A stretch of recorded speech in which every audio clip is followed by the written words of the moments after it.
Olá, eu sou Rosângela, fonoaudióloga, coordenadora de saúde mental da Secretaria de Estado da Saúde. Ah, eu queria inicialmente agradecer à Liga de Saúde Mental da UFSCar pelo convite. É uma possibilidade bem bacana de compartilhar com vocês um pouquinho das vivências, das experiências que a gente teve ao longo dos últimos anos no processo de desinstitucionalização. Tema muito caro na questão da saúde mental, principalmente quando a gente fala da luta antimanicomial, né? É realmente a mudança da lógica e do pensamento manicomial, e acho que ter a oportunidade de compartilhar um pouquinho disso com vocês é uma oportunidade bem bacana para a gente da Secretaria de Estado, né? Inicialmente, eu acho que para a gente iniciar essa conversa, essa colocação, eu acredito que a gente precisa partir da própria lógica manicomial que faz parte da cultura e da vida da gente, né? As pessoas com uma facilidade muito grande institucionalizam, né? Institucionalizar é uma coisa muito fácil e ela aparece de uma forma muito importante no sentido de proteger, como se isolar protegesse. Então, o Estado teria um papel de proteger as pessoas e aí você tira da sociedade e cria tanto manicômios quanto instituições e espaços de isolamento, né? Nós estamos numa época muito difícil com a questão da pandemia de Covid e que também tem levado a gente a algumas reflexões, né? As pessoas falam, precisamos cuidar da saúde mental das pessoas que estão com isolamento social por conta do sofrimento psíquico gerado pelo isolamento social e bingo, né? Então, em que momento o entendimento que o afastamento e o isolamento ele traz algum benefício para a pessoa, né? Se as relações estão com dificuldade, como que afastar as pessoas de todas as relações, tirar delas possibilidade de escolha, a possibilidade da individualidade, de ser um ser humano mais pleno, pode trazer saúde mental. Então, eu acho que a gente entrou num dilema e numa situação que hoje fica muito mais claro a gente poder lidar com isso no nosso cotidiano, né? Acho que é importante ressaltar também que a gente tem um grande desafio na questão da saúde mental no estado de São Paulo, que é a própria estrutura do estado de São Paulo no que se refere à sua configuração federativa, né? Quando a gente fala em processos de desinstitucionalização, não dá para você separar isso da próprio crescimento da rede, da implantação da rede psicossocial, porque desinstitucionalizar é um processo responsável, é um processo onde você tem que criar condições desse cuidado fora dos muros do hospital psiquiátrico, né? Então, para isso, você tem que investir na rede, na qualificação das equipes, dos profissionais, nas alternativas de cuidado, na questão da intersetorialidade. São muitos os fatores que são fundamentais para essa discussão. E essa rede precisa ser organizada. No estado de São Paulo, 350 dos 645 municípios tem menos de 15 mil habitantes, quer dizer, não vão ter um centro de atenção psicossocial, né? E o cuidado, né? Como que a gente vai organizar esse cuidado? Então, remete de novo à discussão. É fundamental que a saúde mental esteja de fato na saúde, que criemos alternativas de apoiar a atenção básica para uma parte desse cuidado, né? Que de fato a gente crie laços e vínculos solidários entre os municípios nas suas regiões de saúde, nas suas RAPs, porque essa solidariedade, essa troca entre os serviços é que vai garantir o cuidado. Muitos municípios tendem a fazer, sou eu comigo mesmo, me fechando no meu muro, eu só vou, esse serviço não matricia ninguém, e isso não vai constituir uma rede que de fato apoia as pessoas, para a saúde mental e para nada, né, na saúde. Eu acho que isso é uma questão que a gente tem que olhar.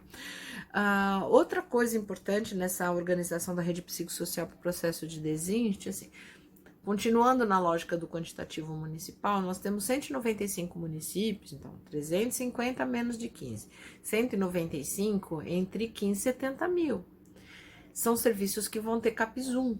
O CAPS 1 é o CAPS mais complexo, ele vai ter que atender tudo, ele vai ter que atender os transtornos mentais, a população em geral, a criança e o adolescente, a demanda de álcool e droga, e isso se faz com projetos institucionais fortes, que proponham alternativas que não encastelem o próprio serviço psicossocial, né? Ele tem que ser visto e pensado de uma forma muito mais aberta, onde você possa utilizar os recursos sociais, onde você possa ter flexibilidade dos processos de atendimento, que as equipes possam se organizar para esse atendimento, de forma que contemple a diversidade da população que necessita desse cuidado, né? Depois disso, a gente tem 90 e poucos municípios que cabem em CAPS 2. CAPS 2 você pode ter adulto, infantil, álcool e drogas, mas também nem todos os municípios conseguem montar as 3 modalidades dos serviços. Então, isso é um pré-requisito para a gente começar a discutir a questão da desinstitucionalização, né? Então, o processo de desinstitucionalização que aconteceu no estado de São Paulo a partir de 2012, ele, como uma onda, levou ao crescimento, um fortalecimento muito grande da rede de atenção psicossocial. Então, nós partimos de 200 e poucos CAPs para 500, quase 550 CAPs no estado de São Paulo. Isso é um crescimento muito grande. Aonde houve maior crescimento foram nos municípios entre 15 e 70, que mostra que a gente conseguiu avançar numa interiorização da rede de saúde mental nos territórios, né? E isso faz com que os processos de desinstitucionalização sejam favorecidos. Agora, montar a rede psicossocial não é só abrir CAPs, abrir leito. A questão é como articular, como fazer dessa rede uma rede viva, uma rede aquecida, uma rede continente, uma rede que consiga se organizar para as diferentes demandas de saúde mental, né? Eu acho que esse é um desafio muito importante. Hoje a gente tem quase 6 mil profissionais atuando na rede de atenção psicossocial do estado de São Paulo. Então, diferente de muitos discursos que a gente escuta, a desinstitucionalização, ela não promoveu uma demissão em massa, muito pelo contrário. Ela criou novas portas e novos serviços no território e que expandiu de forma muito importante o quantitativo de profissionais que atuam nessa rede, né, com todas as dificuldades que o Estado apresenta. A gente tem, é claro, uma dificuldade muito grande de profissionais psiquiatras, por exemplo, no interior, bem no interior do estado, em regiões mais afastadas das grandes metrópoles, enfim. Temos também bastante dificuldade em algumas especialidades para os psiquiatras infantis, para compor os CAPSIs, né? Então, esses são desafios também, tanto para as universidades que estão formando esses profissionais, né?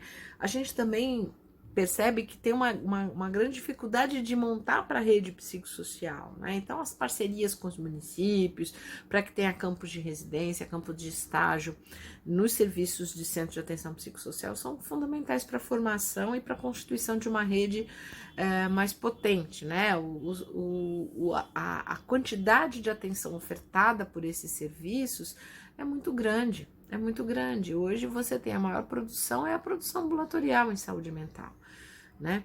Então a gente tem uma questão aí bem importante do ponto de vista de investimento em recursos humanos. É importante também a gente discutir um pouquinho a questão das internações. Então, o que é preconizado e o que é estimulado na legislação de hoje é a ampliação da rede de atenção psicossocial, é a ampliação dos leitos de saúde mental em hospitais gerais, é um mega desafio, né? Implantar lei de saúde mental em hospital geral é muito complicado. Qualquer coisa que acontece é o primeiro leito que quer fechar, a discussão com a direção dos hospitais, com os territórios, não quero, não vou montar, é um leito muito complexo, e não é. Então, todas as enfermarias abertas, se você conversa com os diretores clínicos, eles falam que é uma enfermaria muito tranquila de ser levada. E a tecnologia, o investimento tecnológico é basicamente em recursos humanos, né? Então é um desafio também que eu acho que é bem importante a gente olhar, né? E quando a gente fala de desinstitucionalização, a gente também tem que falar de institucionalização. Hoje a gente ainda institucionaliza muito, né? E de 2012 para cá, a gente observou um crescimento, né? A gente tem 15% da população institucionalizada hoje são de novos moradores. Então, além de pensar processos de desinste, de como tirar as pessoas dos hospitais psiquiátricos, a gente também tem que, enquanto universidade, serviços territoriais, hospitais, pensar alternativas de não transformar as internações em novos moradores, né? Refletir um pouco e propor ações intersecretariais, onde a vulnerabilidade social seja prevista, seja olhada na região, né? Porque a gente sabe que muitas demandas de saúde mental são demandas sociais, a pessoa não tem onde ficar, não tem onde morar, a família não consegue dar conta, não tem trabalho. Então, assim, que força é essa que a gente tem que elencar nos territórios, né, para ter estratégias de acolhimento para essa população e para essa demanda social, né? Então, acho que essa é a questão básica nos processos que a gente vem apresentando. Nós tivemos 2 censos psicossocial, um em 2008 e um em 2014. No 2008, a gente tinha 6.349 pessoas identificadas como moradores. No censo de 14, 4.439 pessoas. Fala, poxa, melhorou, né? 1.910 pessoas a menos. Dessas, 1.170 foram óbitos. Então, não é simples construir uma política de saúde mental para desinstitucionalização, né?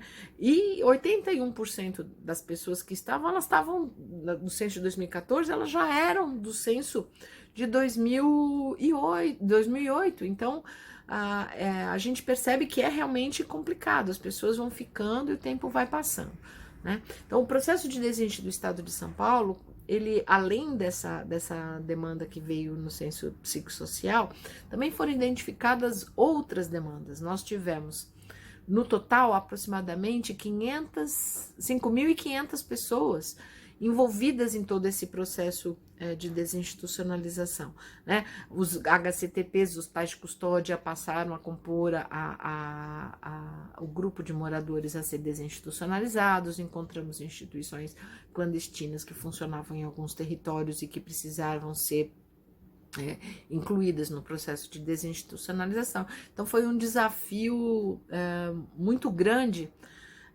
para todos, né? E a gente conseguiu resultados muito importantes nesse processo, né? Diferente, né, de um censo para o outro, a gente avançou na implantação das residências terapêuticas. Hoje a gente tem mais de 350 residências terapêuticas no estado. Temos do processo de desinstitucionalização de 2012 para cá, 2.469 pessoas passaram a residir nas suas residências terapêuticas. É um número muito importante, né? Ao longo do caminho tivemos 941 óbitos, né? Os óbitos nos hospitais sempre foram em número muito grande, mas normalmente, lembra naquela comparação que eu fiz de 2008 para 2014, a grande maioria foram óbitos. Diferente desse processo, a saída para a residência terapêutica teve um número significativamente maior. Também tivemos 532 altas para família. Por um lado, a gente percebe a dificuldade do acesso às famílias, né? As pessoas há muito tempo institucionalizadas têm uma questão de perder o vínculo. Mas mesmo assim, acho que a gente conseguiu avançar um pouquinho nesse resgate dessas famílias. E quando eu falo a gente, não é Secretaria de Estado, sabe? São os municípios, são as equipes, é a equipe do Estado, é a equipe dos DRS. Eu acho que a gente tem aí um grande corpo, é o Ministério Público que participou junto, a Defensoria Pública, foram muitos os atores que participaram de todo esse processo. E isso foi um aprendizado importantíssimo, né, para todos nós, né, e um aprendizado de entendimento das possibilidades, né, de ter a clareza que realmente dá para fazer. Quando a gente começou a discussão era bem complicado, porque falava-se inicialmente em perfil. Nossa, mas tem esse perfil pode ir para RT, aquele perfil não pode ir para RT. E o Ministério Público trouxe uma questão que é fundamental. Nós não estamos falando de perfil, nós estamos falando de direito. As pessoas têm direito a morar em residência terapêutica, a legislação assim diz. E aí a gente começou a falar, bom, então, todo mundo tem direito. Então, o serviço, a residência terapêutica, a desinstitucionalização, ela não é feita para um grupo de privilegiados que tem um perfil para ser incluídas. As residências vão ter que ser constituídas de forma que acolha as diferenças das pessoas que são referenciadas para lá.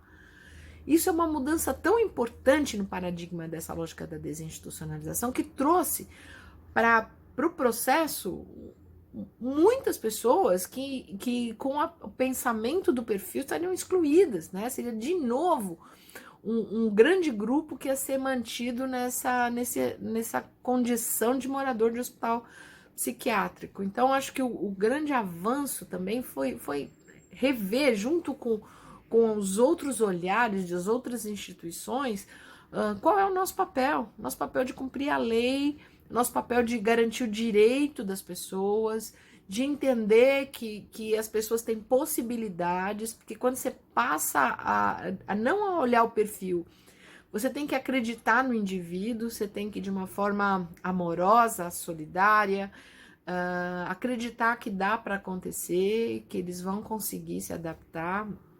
E seria bem legal se a gente pudesse até medir isso, mas é uma coisa muito complicada, né? Porque hoje a gente vê as pessoas, quem via as pessoas na instituição e depois vê na residência, fica clara a mudança, né? E como realmente investir no ser humano é importante. A quantidade de reinternações são mínimas, de pessoas que passaram uma vida numa instituição dizendo que elas eram incapazes de viver em sociedade, que era a inserção social era uma utopia, né? Que era uma questão ideológica. Gente, pelo amor de Deus, né?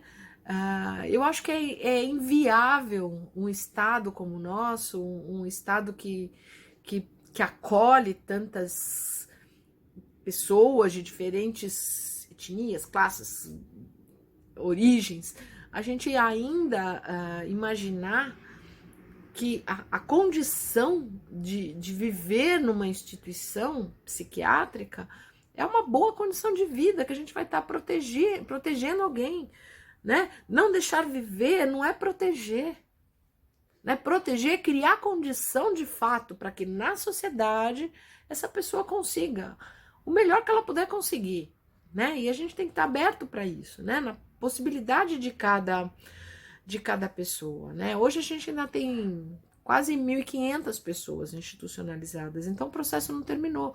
Só que agora com uma baita dificuldade, porque hoje a gente está sem recurso financeiro para custear, né? Nós temos mais de 100 residências terapêuticas no estado que não recebem custeio federal. A gente tem mais de 80 CAPs que também não recebem custeio federal, por N motivos, às vezes dificuldades do município de se organizar, outras realmente por não ter o recurso disponibilizado pelo Ministério, enfim. Mas são muitos os desafios que a gente tem que enfrentar para de fato a gente conseguir um resultado bacana nisso. No Censo Psicossocial de 2014, mais de 70% das pessoas estavam institucionalizadas há mais de 10 anos. O que justifica você ter esse tipo de condição hoje? Né? Não tem justificativa. Né? As pessoas vão passando os anos, o que a gente viu da diferença de um censo para o outro, que a única diferença que tinha é que elas estavam alguns anos mais velhas. Muitas pessoas estavam às vésperas de sair e não conseguiram a possibilidade de ir para a residência terapêutica, enfim.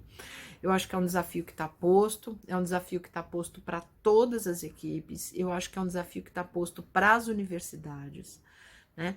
De quais a formação, qual o trabalho que a gente tem que fazer para que de fato a saúde mental se estruture nos territórios, que tenhamos equipes que consigam atender de forma mais pronta, de formas inovadoras a situações de crise, como que a gente tem que olhar para a gestão para criar essas alternativas de cuidado, como avançar na intersetorialidade, entendendo que as vulnerabilidades são típicas da nossa população e precisa ter um investimento nisso. Eu acho que eu não vou me alongar, eu acho que é um espaço de muitas perguntas, de muitos desafios. Espero que o que eu tenha trazido para vocês estimule também as discussões. Fico super disponível para estar com vocês em outras oportunidades. Agradeço novamente ao FSCar, à Liga de Saúde Mental pelo convite. Espero que vocês tenham boas discussões, um bom evento. Um beijão a todos e obrigada.